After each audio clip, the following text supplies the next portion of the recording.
Welcome to ABC News. I'm Ros Childs. The International Monetary Fund has issued a warning about the state of the world economy. The IMF is forecasting global growth of 3.5% this year, down from 3.7% in 2018. It's also warning of increased uncertainty in the outlook for growth, expressing concern over China's performance. Federal Treasurer Josh Frydenberg says while the Australian economy is strong, it's not immune. He spoke in Sydney a short time ago. The International Monetary Fund downgraded its global economic forecast from 3.7 to 3.5%, citing asset repricing, rising global debt levels and falling investor sentiment. It also followed a contraction in the September quarter in key economies like Japan and Germany and a softening in China.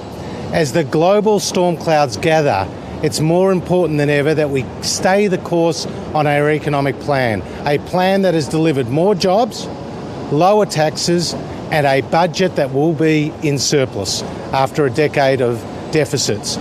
We cannot, as a country, risk Labor's $200 billion of new taxes that will hurt everybody who owns a home and everybody who rents a house, that will hurt retirees and people who are planning for retirement, that will hurt small businesses and workers in big businesses.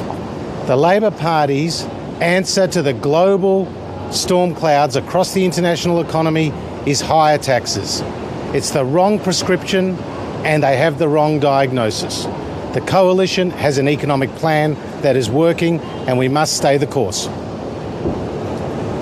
much will these global storm clouds you speak about impact on? Well, we're watching it obviously very closely, but we will be delivering a budget that is in surplus. The first budget surplus after more than a decade of deficits. It's a product of hard decision-making, difficult decision-making over the last 5 years. We've reduced the rate of government spending growth to under 2%, 1.9%. That compares to around double of what it was under the Labor Party. And we've provided record spending for health and education without increasing taxes. Only the Coalition can be trusted to run a strong economy and deliver the jobs that Australians need and deserve. Will your predictions have to be conservative though as a result? We're always conservative in our predictions around the economy, and that is what Scott Morrison did as Treasurer. That's what I'm doing as Treasurer, and particularly around some of the commodity price forecasts. We are conservative and we have delivered on the upside. How much has the global outlook deteriorated since the mid-year budget update, and how do you expect that to impact the economic forecast going forward? Well, as the Reserve Bank of Australia said only a few weeks ago before Christmas, the Australian economy is performing well. That's the view of the Reserve Bank of Australia. But we are watching it very closely. We are watching household consumption. We are watching the property market. But what Australian homeowners can't afford is a big new housing tax from the Labor Party. What retirees can't afford is Labor's commitment to a new retirees tax. What people who are saving for their retirement can't afford is Labor's new superannuation taxes. You see, it doesn't matter what the question is. For Labor, the answer is higher taxes. We're delivering a major social dividend for the Australian economy with more spending on health and education and infrastructure without increasing taxes. The Sydney Morning Herald later this morning advised a proposed compromise between the best of show and whatever the Royal Commission recommends sort of a elevated outcomes test where funds are forced to justify their position as a default for certain industries and jobs. What are your views on that? Well, as you know, it was the Coalition that commissioned this landmark report from the Productivity Commission about our $2.7 trillion superannuation sector. And what the Productivity Commission found was that the existing superannuation system was not serving all members. The Labor Party seemed to rule out key findings, key recommendations of this 3-year review before they'd even read the report. What we have said is that we will study the report, we'll consider it properly, we'll look at it in the context of what Commissioner Hayne recommends when we get his final report, some overlap in certain areas, and then we'll respond with a formal government response.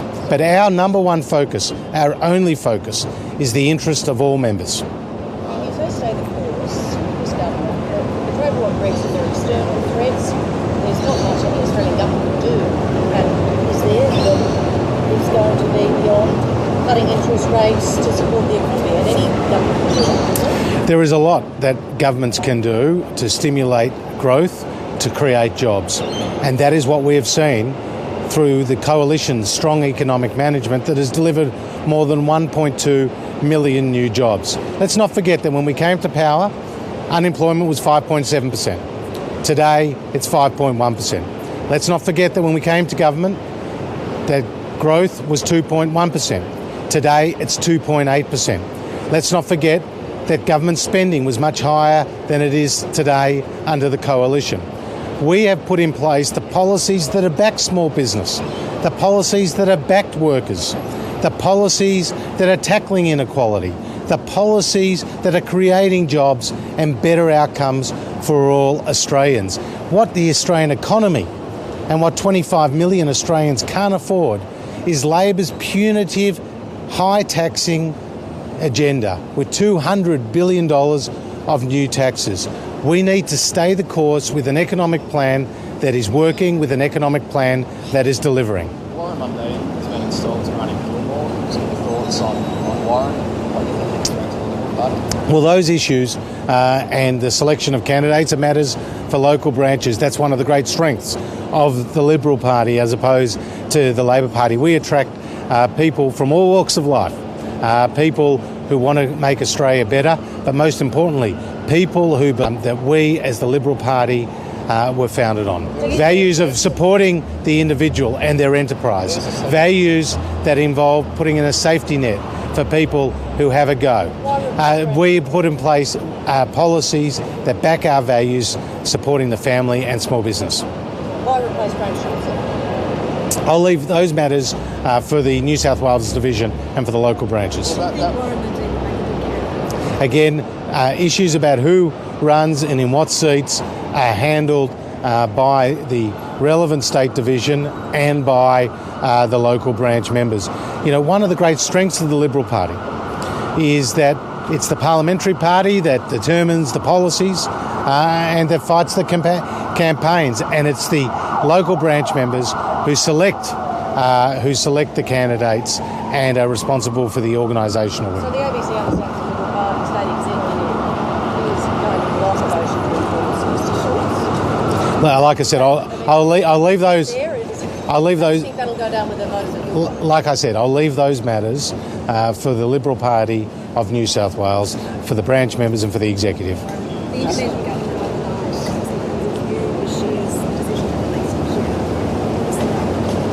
Look, as the Prime Minister has said, we will and are talking closely with Indonesia, a great friend and a great neighbour. We cooperate very closely on issues of counter-terrorism, and let's not forget that in that tragic Bali bombing, Australians lost their lives, people from Indonesia lost their lives, as well as a number of other countries.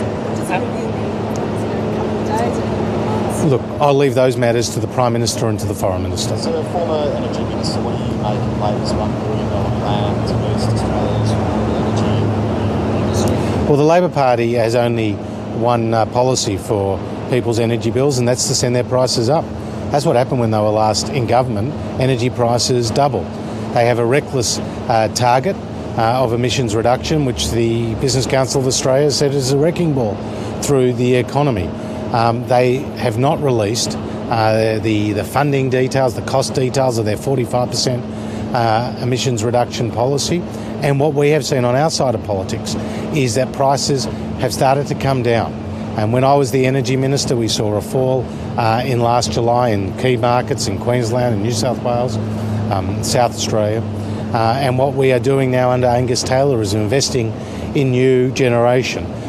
We are ensuring that there are simpler offers for people on their energy. Achieve as the Energy Minister was bringing into the limited merits review process, which was allowing the networks to game the system. If the Labor Party had got rid of that process when they were last in government, then the energy consumers of Australia, the families of Australia, the businesses of Australia would have been billions of dollars a year better off.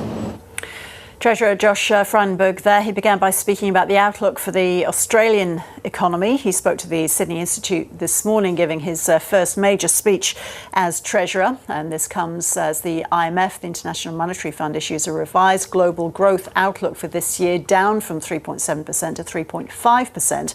And the Treasurer, Josh Frydenberg, says storm clouds are hanging over the global economy. The Australian economy is strong, but is not immune to any global slowdown. He was, of course, laying out the government's economic stall ahead of an expected federal election in May.